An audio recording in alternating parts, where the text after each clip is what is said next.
We got Elvis in California. If I can click on the right link there, for some reason, Collin Studio is misbehaving.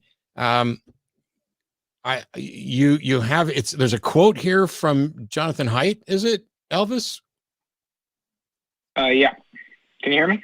I can hear you. I'm wondering what the question is, because I don't. Oh, go ahead. Welcome to the show. Please ask or say what you were wanting to ask or say.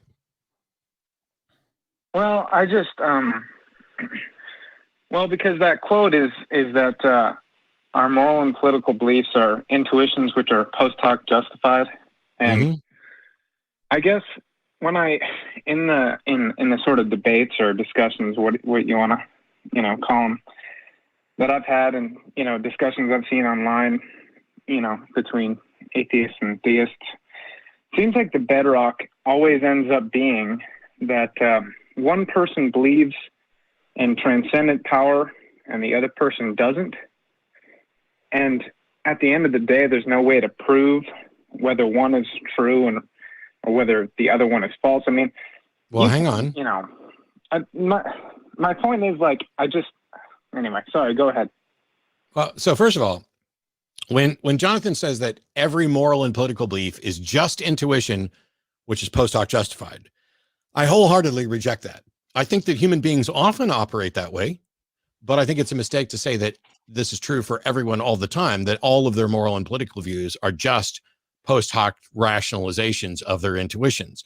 There are people who've done a lot more work on establishing justifications for reasons, like secular moral systems, or like the notion that when we look at this, so for example, one of the things that I'm in favor of is vaccines. But there are people who think that vaccines cause autism or vaccines have some danger. That's their intuition that they're trying to rationalize. But the actual hard evidence shows that they are not correct about either the effectiveness or the impact of vaccines. And so that is as a position of having mandatory vaccinations in order to protect herd immunity, that's all consistent with the science. It's not like somebody just said, I think it'd be really good if we jabbed everybody with a needle and stuck this thing in them. That's just my intuition. Let's rationalize it. That's not the way that works. And similarly, when I talk about, I can concede that.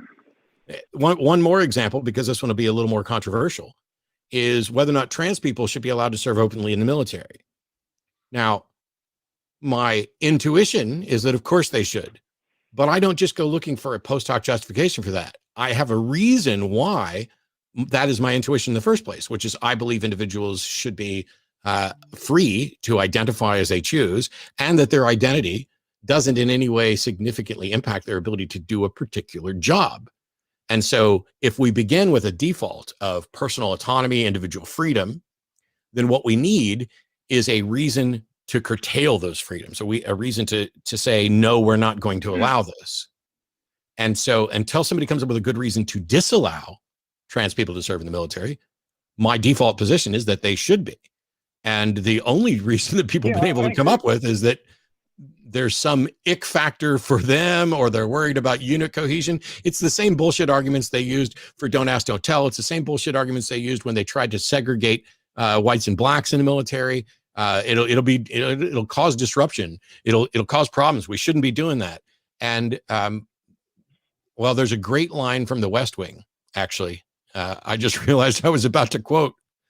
They're having a meeting on gays in the military, and the chairman of the Joint Chiefs of Staff, played by John Amos, goes in and talks to him, and he rattles off all this stuff about how, yep, they used to say it would disrupt unit cohesion. Well, that's what they used to say about me. And of course, John is black. And he's like, and you know what? They were right, but the unit got over it.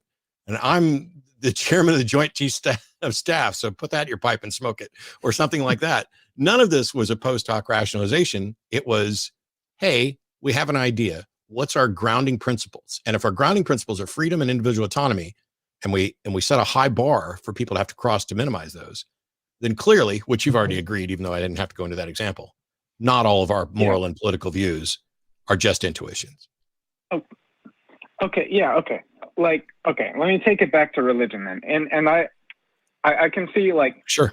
I don't know Jonathan Haidt's argument well enough to argue. I mean, to be honest, I've only read part one of the book. But, well, that's more than I've read. So you're ahead. Okay. it's a good book. I think you'd like it. But well, I don't like this quote, so I'm not so sure. Well, I know, but it's an interesting. He's a moral psychologist. You might find it interesting. But okay, thank you. But anyway, I just the thing is, there isn't much evidence that we can find to disprove the idea of God, and so that I think not believing in him is in a way a faith-based argument as well. And hang on. And my point is, can I extend that just a little bit before you refute it? Okay, but I'm going to point out that you're wrong in 3 different ways already, but continue. Okay. I could also play the other game and say that, there's some perhaps empirical evidence for the afterlife, but I'll digress from that for now. But no, that's not the other side of this. Elvis, no, stop. Okay, I was going to let you keep going, but you decided to pretend that you could play the other side of this when you can't. The default position is that belief is not warranted until there is sufficient evidence. So when you say that not believing in God is a faith-based position, you are simply factually incorrect. No faith is required to not accept a claim.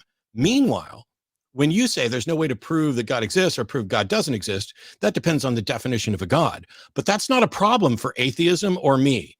It's only a problem for the people who are running around claiming that they have a good reason to believe in a God. Because if they say they have a good reason to believe in a God and they cannot present it, they are wrong. Well, okay. I kind of have to disagree with that a little bit. Cool. Bring it. You're not going to agree with me here at all, but it's I think disagree with it. Powerful. I think extremely powerful experiences are there, and it's a lot. I don't think it's as easy enough as just saying that everyone who's had those experiences are lying. No, sir. Elvis, stop. Elvis, stop. Mm-hmm. Because you're really, really, really coming close to irritating me, and I don't want that to happen. So first of all, I'm sorry, man. No one is denying that people have had experiences that they describe as powerful or that were extremely powerful. But that doesn't mean that their explanation for what caused those experiences is correct. Right? Well, no, it doesn't. It doesn't necessarily. I guess you're right. Right. So if they're powerful experiences, but what you went on to say is those experiences are so powerful that it wouldn't be reasonable to say that all those people are lying. Did I say any one of those people were lying? Did I ever say anything like that at all? Sorry, I didn't mean to insinuate that. I'm sorry. That's not an answer to my question. Did I say it? No, you didn't. No, of course. Correct. You didn't. No, now, is lying, if they say they had a powerful experience and I don't believe their explanation for it, is lying the only thing that I could accuse them of? Well, couldn't I just say that they were mistaken? Well, I guess you could always blame it on some. Why is this so hard? Stop digging for other answers. I'm asking simple, straightforward questions. If someone says they have a stop interrupting me. If someone says they had a powerful experience and I say, I do not believe that their experience came from God, does that mean I'm calling them a liar? No, it doesn't. Sorry. Could I have also just meant that they're mistaken? Could I have also just meant that I am still not convinced, even if they are? Yeah, you could. Then why would you go to, well, we just can't say we're lying? That is something, and I'm not accusing you of intentionally doing this. It's what we all do. It is dishonest argument. Instead of listening to what's actually being said by the person you're talking to and honestly evaluating the situation, you propped up a straw man. You basically said that either those people are lying or they're correct. And that is a fallacy, and it misrepresents what my objection is, and it misrepresents the truth of their argument. So now let's start over. A bunch of Yeah, people, yeah. a Okay, bunch of I'll start people it. have had experiences, and some of those people are convinced that those experiences come from a God. How could they show that that's true? And if they don't show it's true, am I rational to just dismiss it until they can? You're totally rational. You're rational because they could just be, they could, you know, they could be mistaken or they could be lying. It could be a hallucination. I agree with you. I shouldn't have brought is it that in point any up. That was way? a bad point. Sure. And great. Thank you. Is it in any way our responsibility as atheists to disprove somebody else's God claim?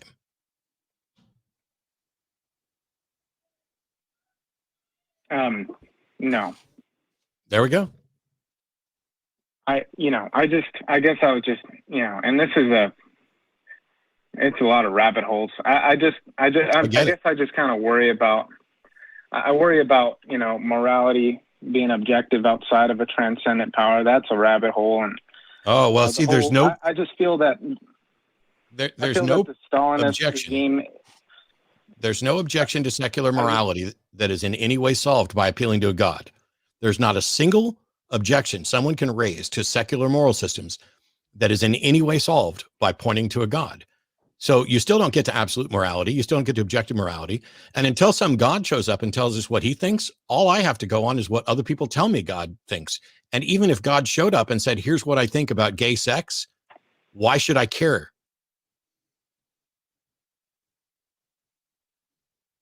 I mean, well, because he's the creator of the universe. So what? I mean, if God told you that, isn't that like my dad saying, hey, I brought you into this world, I can take you out? Or because he's the one who sired me, that all of a sudden he's in charge of my whole life? That's a load of bullshit, whether it's God or my dad. well, I don't feel like we can take the seat of judgment and point our finger at God. Well, that's your problem then. That's your problem, and that is the whole of your problem. Because absolutely, if there is a God, that God is asking you to decide whether or not that God is moral, right? Whether that God is worthy of respect. You know, if I can't point my finger at your God claim and say, no, that's wrong, why not?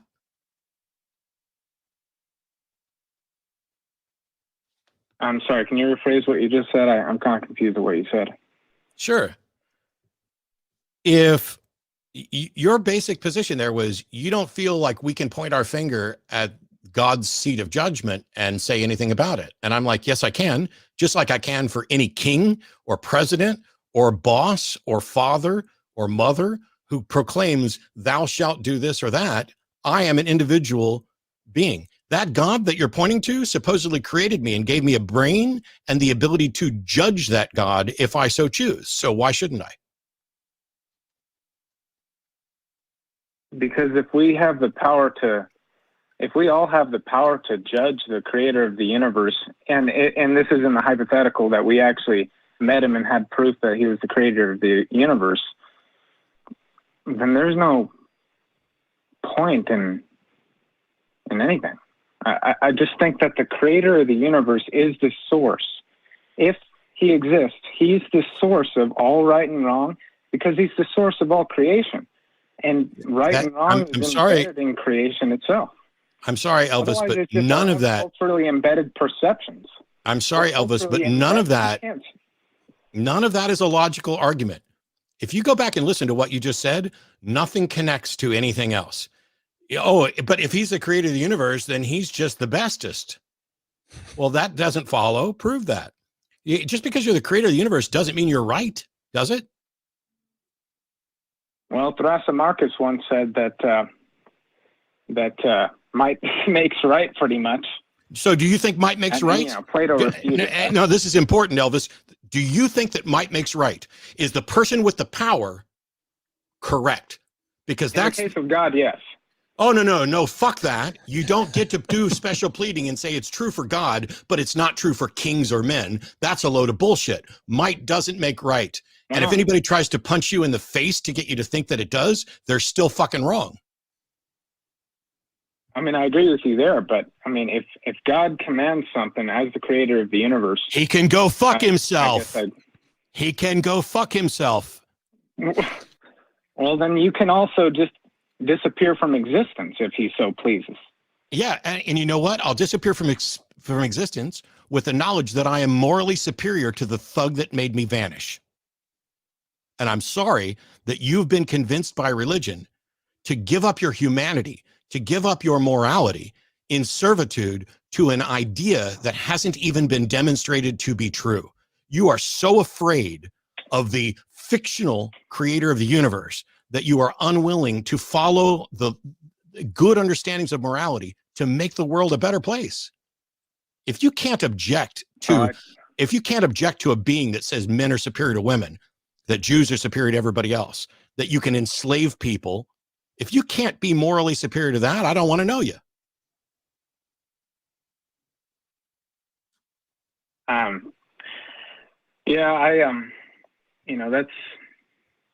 guess I don't even want to go there, but I mean, I don't know. I kind of think that I really do believe that Jesus Christ's prescriptions for humanity about loving your neighbor, that's, to me, is the ultimate.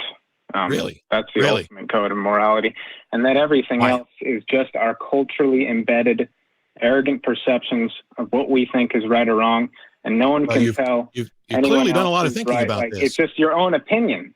But it's just your opinion. You are literally telling me your opinion right now, Elvis. You literally are telling me your opinion right now while saying it's just my opinion. It's only your opinion that what Jesus said is important. My opinion is based on a hope. I don't care what it's based on. It's still your opinion. It's ridiculous for you to object to me uttering my opinion while you tell me that in your opinion, Jesus saying love your neighbor is the real deal and everything else is just us making up shit. Well, I'm sorry, but that's your opinion. Well, I do think that there is, some historical evidence for Jesus Christ. True. And I think that there's medical... No. Stop, Elvis. Stop. I'm going to turn you over to Dr. Josh because, first of all, nobody said there wasn't evidence of a historical Jesus. The historicity of Jesus is not even remotely relevant to this because Jesus could have existed and not been divine. And Jesus could have existed and been divine and still been wrong. You are bouncing all over the fact to whatever you can stuff in to protect your belief, when the truth is you have nothing but opinion and suspicion. Hey, Josh, by the way. Until I'm proven right in the afterlife. Oh, go fuck yourself. You can fuck yourself along with your God. Come on, Elvis. That is it. I've hung up on him. This is the last defense. And it's so sad to watch it happen over and over and over again. Hey, I think there's a God. Cool. Why? Well, this reason. That reason's problematic. Good point. Well, this reason. That reason's problematic too. Gosh, good point. Well, it just has to be the case. Well, that's just your opinion. Well, that's just your opinion. Well, I'll be proven right when you get to hell. Yeah. There's that love of Christ coming out. How dare you? I was just getting ready to ask you, Josh, because I don't know. I know that we briefly addressed this beforehand because I'm not a mythicist, although I'm fine with the notion that it could be true. I just don't think that there's enough there to demonstrate Jesus was a myth. But since the caller brought it up, what's your take? Is there sufficient historical evidence to generally view Jesus as if there was a real person there? Yeah, I mean, New Testament scholarship isn't, my field of expertise. I've had conversations with Bart Ehrman sort of privately. And other New Testament scholars. No, I mean, I think consensus New Testament scholarship, both, evangelical or Christian or, liberal alike, would say that Jesus is a historical figure. Now that, don't anybody mishear me. Nobody's making the argument that anybody can demonstrate anything like this. Somebody walked on water or, healed the sick or raised the dead. But going back and trying to establish the historical Jesus, not the biblical Jesus. I think most scholars would make that argument that there is sufficient historical evidence to say that the historical Jesus existed. But again, as you said, Matt, that really doesn't get us very far. In the same way that I use this example quite a bit, there is a king in the 24th century BCE by the name of Naram Suan. And it might be 23rd century, but he's in the second half of the third millennium. But Naram Suan was a king of the Old Akkadian period. And he deified himself. Now, the text that we have the actual cuneiform tablets and inscriptions that say that he didn't deify himself, that the people of his city, Agade, cried out to the gods because he had delivered them. The king had delivered them in this hopeless battle, and because he had done so, the people cried out to the gods, "Make him a god," and so they built him a temple, and so the gods did. And we have evidence of this, right, where his name, Naram Sin's name, starts appearing with the divine determinative. And you start to see this artistic work that has him with the horned headgear, which is a divine status symbol. Mm-hmm. And so I could right now, we could go walk through the museum and I could say, look, physical evidence that Naram Sin was a god. But nobody would say, well, that he was a god. It's just like there are far more rational reasons to explain why it is that he took on the status of a deity. And one of those is not that he was actually made divine. And so I think the same sort of thing applies when you talk about anybody else, including Jesus, the historical Jesus. We could say, well, I mean, the early church thought that he was, that he was God. And of course, that's lasted for 2,000 years. So the most, Occam's razor, the simplest explanation must be that he was really God. Well, that doesn't really fit with Naram Sin. Right. Why does it fit with Jesus? I tell you, we've got 3 callers left in 10 minutes, and I'm going to try to get through all 3 of them because I suspect that if these callers actually address the question that they're going to ask, that we can knock a couple of these out relatively quickly. But I noticed somebody in chat said something that I thought was really funny, and I don't mean to be mean to Elvis because I was expecting the Elvis has lost the building joke. But somebody in chat said Elvis was caught in a trap. I can't hold back. That was just too good. And so congrats on the funniest thing I've seen yet today. I have to say, when that caller Wade said that he taught